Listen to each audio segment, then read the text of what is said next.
Russia and Ukraine are observing Orthodox Christmas, but Russian President Vladimir Putin decided to stay away from the public celebration this year and attended the Christmas service alone in the Kremlin. Take a look. Russian president attends the Christmas liturgy in cathedral in Moscow.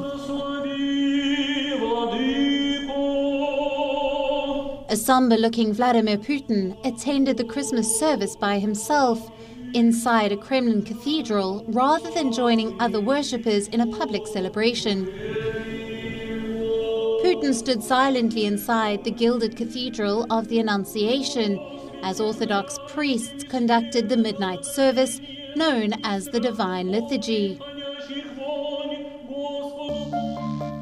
These images are in sharp contrast to yesteryears when there were smiling faces all around and the Russian president would even occasionally mingle with the people, sometimes sharing lighter moment with worshippers. Many Orthodox Christians, including those living in Russia and Ukraine, celebrate Christmas on the 6th and 7th of January. But this year it's different. There is a war raging in Ukraine. Putin is continuing his special military operation, and Russia has suffered heavy casualties on the battlefield. On New Year's Eve, 63 Russian troops were killed in a devastating Ukrainian strike. The Orthodox Christmas brings a brief lull in the fighting, with Kremlin announcing a unilateral ceasefire. But surely the festive season has brought no cheer. Bureau Report, WION World is One.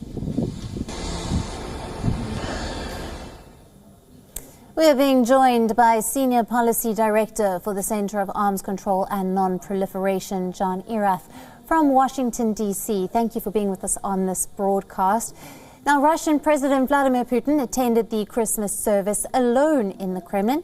What's your opinion on why he decided to skip the public celebrations this year?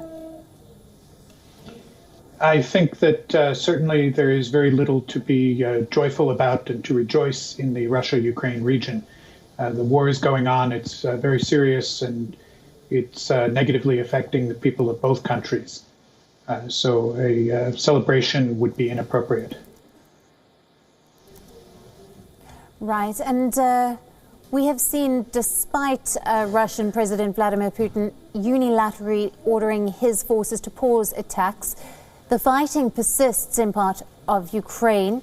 Take us through what's happening there. We are getting some conflicting reports where Ukraine said that they are defending and returning fire, where Russia is saying the same thing. I think this is similar to previous declared ceasefires or so-called ceasefires. It's what you might call a ceasefire in the second person, meaning you stop firing at us and then we may do the same. There appears to have been little diminishment in the amount of fire that's going back and forth. So it is a ceasefire in theory only at this point. And that is unfortunate because the situation is very bad on the front lines. And it would certainly benefit from a lull in the fighting. But it's important to remember what was really going on here.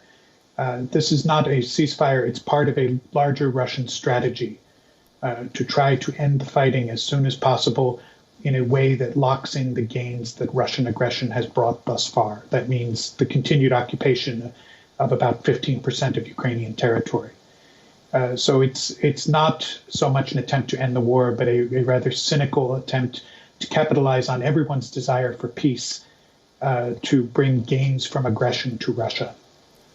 Right. John, with this ceasefire, you're saying is somewhat of a war tactic by President Putin to give him time to regroup, but it was only 36 hours. Is there enough time in that space to manage to solidify their position? 36 hours is not much time to do anything, but I think any break in the fighting would be welcome by the soldiers involved. But I think what you're seeing is in the wake of the declaration of the so-called ceasefire from Moscow, you've had religious leaders worldwide calling that for the ceasefire to be made permanent, for an end to the fighting. This is, of course, exactly what Russia wants now. They want to lock in the gains that they have made thus far. They don't want to lose more territory back to the Ukrainian forces, which have been doing better. Has Ukrainian President Volodymyr Zelensky responded to that? He has said that Ukraine does not recognize the ceasefire, and that from the Ukrainian perspective, the conflict continues as it has been, that they have not seen evidence that Russia is stopping its aggression. I'm not on the ground in Ukraine. I cannot say for sure, but that seems to be consistent with the pattern we have seen thus far. Absolutely, John. We'll leave it there. Thank you very much for your valued insights and joining us on this broadcast. You're very welcome. WION, now available in your country. Download the app now. Get all the news on the move.